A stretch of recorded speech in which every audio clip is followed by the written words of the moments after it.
बिस्मिल्लाहिर्रहमानिर्रहीम। हमने टाइप्स पहले की थी ऑर्गेनिक कंपाउंड्स की, और उसके बारे में थोड़ा इंट्रोडक्शन हमने किया था। सेकंड जो हमने करना है वो है नोमेनक्लेचर सिस्टम।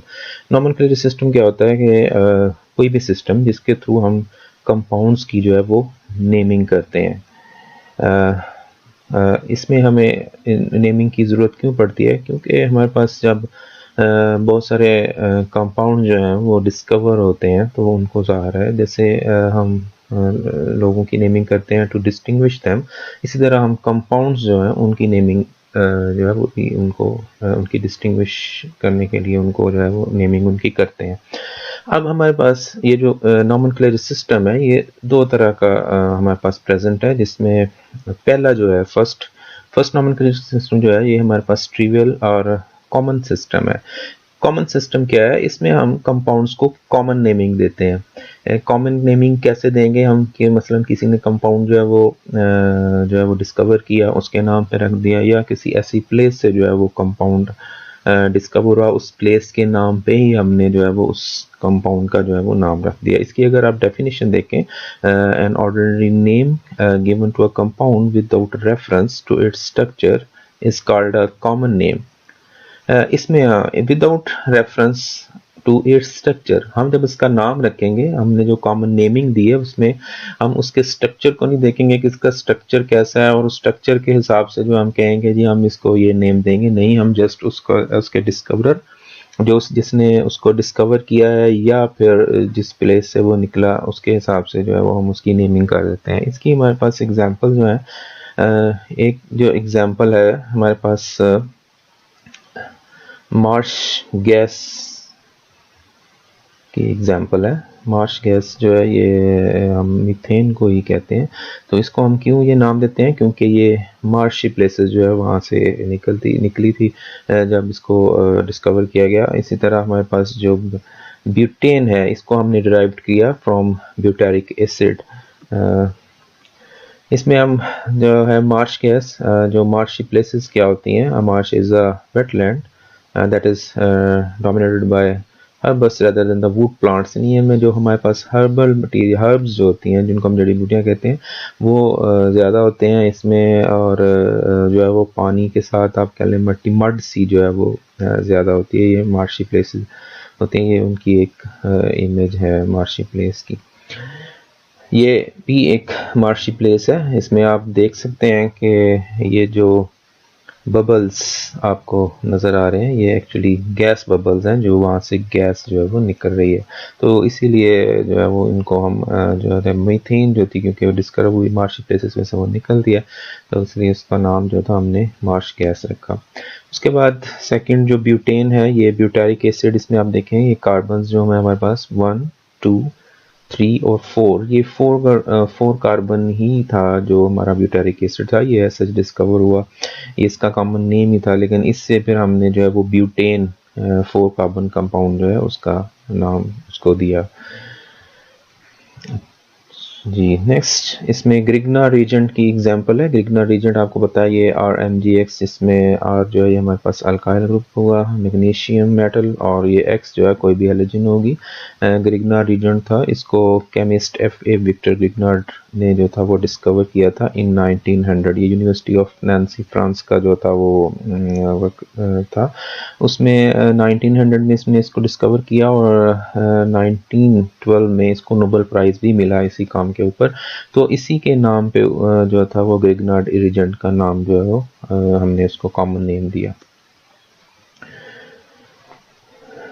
नेक्स्ट जो है common names of some organic compounds are short and easy to remember and are widely used in industries and laboratories. That's why some of these names have been officially adopted by IUPAC.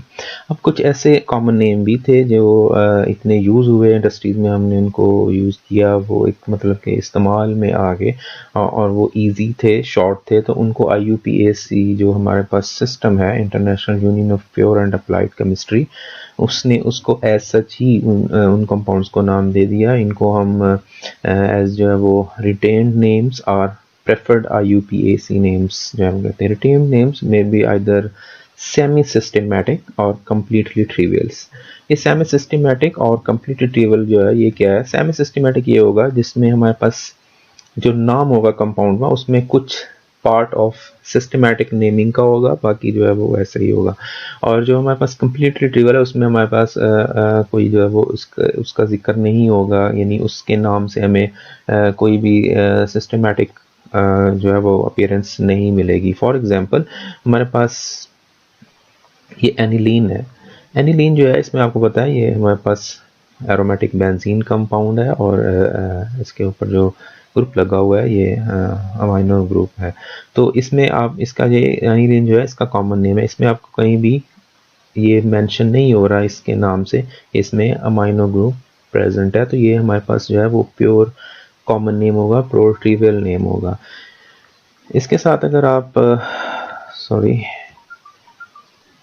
इसके साथ अगर आप acetic acid देखें तो acetic acid जो है इसमें जो एसिड पार्ट है ये COOH, ये जब हम कॉमन नेमिंग आगे करेंगे वीक ग्रुप्स की तो ये हमें पता है कि ये एसिड ग्रुप है।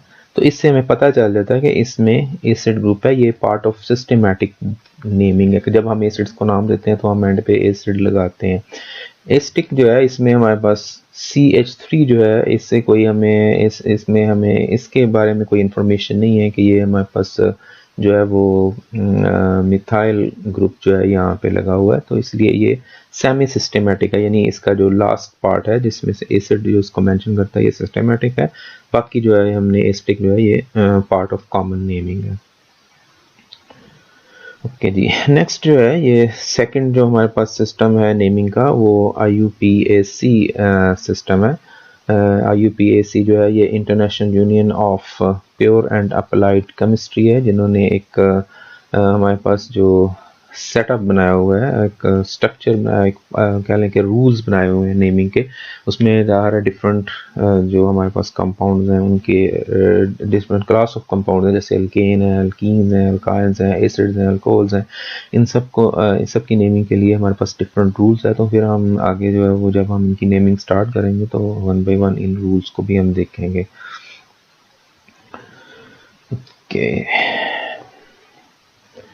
अच्छा जी, इसमें अब IUPAC में कुछ इसका भी हमारे पास कह लेंगे कुछ रूल्स हैं कि structure formula one should be able to write a unique name for every distinct compound likewise given IUPAC name. One should be able to write a structure formula, कि हमारे पास जो IUPAC नेमिंग है वो हमारे पास इस तरह होनी चाहिए कि अगर किसी को IUPAC नेम बता दिया गया तो उसके नेम से उसका जो स्ट्रक्चर है वो इजीली ड्रा कर सके। इसके पास हमारे पास पॉइंट्स जो हैं ये are root or base indicating a major chain or ring of carbon atoms found in the molecular structure।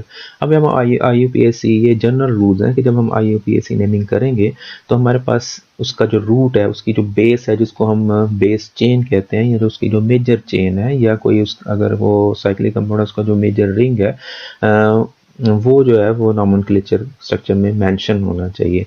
उसके बाद सफिक्स और other elements designated functional groups that may be present in the compound। उसके बाद फिर हमारे पास जो elements उसमें है जैसे फंक्शनल ग्रुप है या हेलोजेंस वगैरह हैं, उसके साथ क्लोरो लगाते हैं हम, या जो अल्डिहाइड अल्कोहल इस तरह के जो फंक्शनल ग्रुप हैं उनका भी हमें जो है वो मेंशन करना होता है नेम में। और names of the substituent groups other than hydrogen that completes the molecular structure. जो हमारे पास सब्स्टिट्यूएंट आएंगे जैसे 1 2 3 हम नंबरिंग करते हैं तो हम कहते हैं जी 1 पे मिथाइल है, 2 पे इथाइल है, इस तरह के जो सब्स्टिट्यूएंट होंगे वो भी हमने क्लियरली मेंशन करने होते हैं कार्बन नंबर के साथ कि कौन से सब्स्टिट्यूएंट है वो किस के ऊपर प्रेजेंट है, ताकि स्ट्रक्चरल फार्मूला बनाने में जो है वो आसानी हो सके। कि जी world wide rules for naming organic modes are still developing. ये रूल्स जो है ये अभी तक जो हमारे पास डेवलप हो रहे हैं। उसकी वजह ये है कि जैसे जैसे आप देखें कि रिसर्च हो रही होगी, नए कंपाउंड्स आ रहे होंगे, तो ज़ाहिर है हमने जो रूल्स हैं उनके लिए या जो हमारे पास ऑलरेडी हैं उनको अमेंड भी करना पड़ता है। तो ये अभी कह लें कि ये डेवलपिंग ही है, ये नहीं है कि हम कह सकते हैं कि ये 100% कंप्लीट है। ये जो IUPAC है ये हमारे पास इनकी जो आती रहती है आफ्टर सम ड्यूरेशंस, जो गाइडलाइंस हैं वो आती रहती हैं। नेक्स्ट हमने ये देखना है कि जो नेमिंग हम करते हैं उसमें जो फंक्शनल ग्रुप है, मतलब हम कह लें कि ये थोड़ी एक दो जो है वो टर्म्स हैं उसमें। जो फंक्शनल ग्रुप है, फंक्शनल ग्रुप क्या होता है? A functional group is an atom or group of atom in a molecule that gives the molecule its characteristic chemical properties. Functional group क्या है? सिंपली हम फंक्शनल ग्रुप्स को कहते हैं जो केमिकल्स, जो भी केमिकल होगा उसकी उसको जो एक आप कह लें खास प्रॉपर्टीज जो है वो उसको वो प्रोवाइड करता है। मसलन यहाँ पे देखें हमारे पास OH जो है वो फंक्शनल ग्रुप है। अब ये OH क्या है? हमें पता है ये अल्कोहलिक, ये सारा अल्कोहलिक होगा तो इसके कंपाउंड की जो है प्रॉपर्टी वो अल्कोहलिक होगी। इसी तरह अगर COH प्रेजेंट है किसी कंपाउंड के साथ तो उसकी जो प्रॉपर्टीज हैं वो एसिडिक होगी। और अगर हमारे पास फॉर एग्जांपल एक कंपाउंड है जिसमें OH और COH दोनों ही प्रेजेंट है तो फिर हम क्या कहेंगे कि वो अल्कोहल होगा या एसिड होगा। उसके लिए हम जो है वो उसकी प्रॉपर्टीज देखेंगे। अगर वो एसिडिक प्रॉपर्टीज दे रहा है यानी COH ग्रुप वाली प्रॉपर्टी दे रहा है तो वो कंपाउंड जो उसको हम as a acid functional group जो है वो कहते हैं। इसमें जो फंक्शनल ग्रुप है वो एसिड होगा। अगर वो प्रॉपर्टीज जो है उसकी अल्कोहलिक हैं और उसमें COH जो है वो भी प्रेजेंट है तो फिर हम उसको जो है वो कहते हैं कि ये हमारे पास जो है वो फंक्शनल ग्रुप यहाँ पे OH है। अच्छा जी, ये उसकी कुछ समरी है कि जो हमारे पास फंक्शनल ग्रुप्स हैं can serves as basis of nomenclature naming of organic compound. ये हमारे पास नॉमेनक्लेचर में हेल्प करेंगे जब जो भी हमारे पास फंक्शनल ग्रुप है उनकी बेसिस होगी। मसलन जैसे ये हमें नॉमेनक्लेचर में हमें बताना पड़ेगा कि फंक्शनल ग्रुप के हिसाब से ये एसिड क्लास है, ये बेस क्लास, सॉरी ये हमारे पास अल्कोहल है, ये अल्डिहाइड कीटोन है, ये कौन सी क्लास ऑफ कंपाउंड है। उसी तरह हमारे पास जो फंक्शनल ग्रुप है serve as the units by which we classify organic compound into families, कि हम ऑर्गेनिक कंपाउंड को उनकी फैमिलीज में डिवाइड कर सकते हैं कि एसिड फैमिली है, अल्कोहलिक फैमिली है, like this. Functional group are sites of predictable chemical behaviour. हमारे पास जो फंक्शनल ग्रुप है ये एक ऐसी साइट होती है उस कंपाउंड में जिससे हम उस सारे कंपाउंड का केमिकल बिहेवियर जो है वो प्रेडिक्ट कर सकते हैं। A particular functional group in whatever particular compound is found undergoes the same type of chemical reaction। कि हमारे पास अगर एक ही फंक्शनल ग्रुप जो है वो डिफरेंट कंपाउंड्स में है तो वो सेम टाइप ऑफ रिएक्शन के लिए उनमें सेम टाइप ऑफ रिएक्शन होते हैं। मसलन हमारे पास एसिटिक एसिड है, उसके बाद जो है वो दूसरे जो हमारे पास एसिड हैं जिसमें नंबर ऑफ कार्बन आप कह लें चेंज होगी या चेन जो है वो चेंज होगी। तो इस तरह अगर आपका फंक्शनल ग्रुप सेम है तो आपकी जो मेजर केमिकल प्रॉपर्टीज हैं कंपाउंड की वो ऑलमोस्ट सेम ही होंगी। नेक्स्ट एक हमारे पास टर्म है होमोलॉगस सीरीज की। हाँ, homologous series is a series of organic compounds with the same functional groups varying only in the length of carbon chain to which the functional group is attached। Homologous series जो है हम क्या करते हैं कि इसमें हमारा चेंज क्या होगा, हमारे पास जो चेंज एक्चुअली आएगी वो चेंज किस में आएगी? ऑर्गेनिक कंपाउंड जो है इसमें length of the carbon chain जो है वो चेंज होगी। तो इस तरह अगर हमारे पास कोई सीरीज में कंपाउंड आ रहे हैं जिसमें फंक्शनल ग्रुप सेम है लेकिन आपकी जो कार्बन चेन है वो चेंज हो रही है तो हम इसको होमोलॉगस सीरीज कहते हैं। होमोलॉगस सीरीज मसलन फॉर एग्जांपल हमारे पास जो अल्कीन्स हैं उनके होमोलॉगस सीरीज जो है उनका जनरल फार्मूला हमारे पास CnH2n+2 है। इस तरह अल्कीन्स अल्काइंस ये उनके जो है वो उनके जो जनरल फार्मूला होंगे फॉर द कार्बन चेन। और जो हमारे पास फंक्शनल ग्रुप है जैसे ये CHO है, ये अल्डिहाइड है, एसिड ग्रुप है, अल्कोहल ग्रुप है। इसी तरह का अल्कीन में डबल बॉन्ड होगा, अल्काइन जो है इसमें ट्रिपल बॉन्ड होगा। तो ये फंक्शनल ग्रुप उसमें सब में सेम होगा लेकिन पीछे जो आपकी कार्बन चेन है वो होमोलॉगस सीरीज में जो है वो एक सीक्वेंस के साथ चेंज होगी। ये हमारे पास होमोलॉगस सीरीज है जिसमें ये R ग्रुप्स आ रहे हैं और ये उनके कंप्लीट फार्मूला ये है homologous series for the alcohol. आप देखें ये हमारे पास CH3OH है, इस तरह C2H5OH है, इस तरह ये C3H7OH है। तो ये एक सीक्वेंस के साथ आप देखेंगे नंबर ऑफ कार्बन्स बढ़ रही हैं, फंक्शनल ग्रुप सेम है। तो जो हमने पीछे बात की थी कि अगर आप इन चारों कंपाउंड्स की प्रॉपर्टीज़ देखेंगे, इनकी रिएक्टिविटी चेक करेंगे तो वो ऑलमोस्ट सेम होगी। हाँ, इसमें कुछ डिफरेंस आएगा ज़रूर कि किसी की रिएक्टिविटी ज़्यादा होगी, किसी की कम होगी, लेकिन उनकी आप कह सकते हैं कि मेजर रिएक्टिविटीज़ जो हैं वो जिनके फंक्शनल ग्रुप सेम है उनमें सेम होगी। होमोलॉगस सीरीज़ में सिर्फ हमारे पास फंक्शनल ग्रुप जो है वो सेम होगा, सिर्फ चेंज क्या होगा, उसकी जो चेन है वो चेंज होगी। ओके जी, अल्लाह हाफिज़।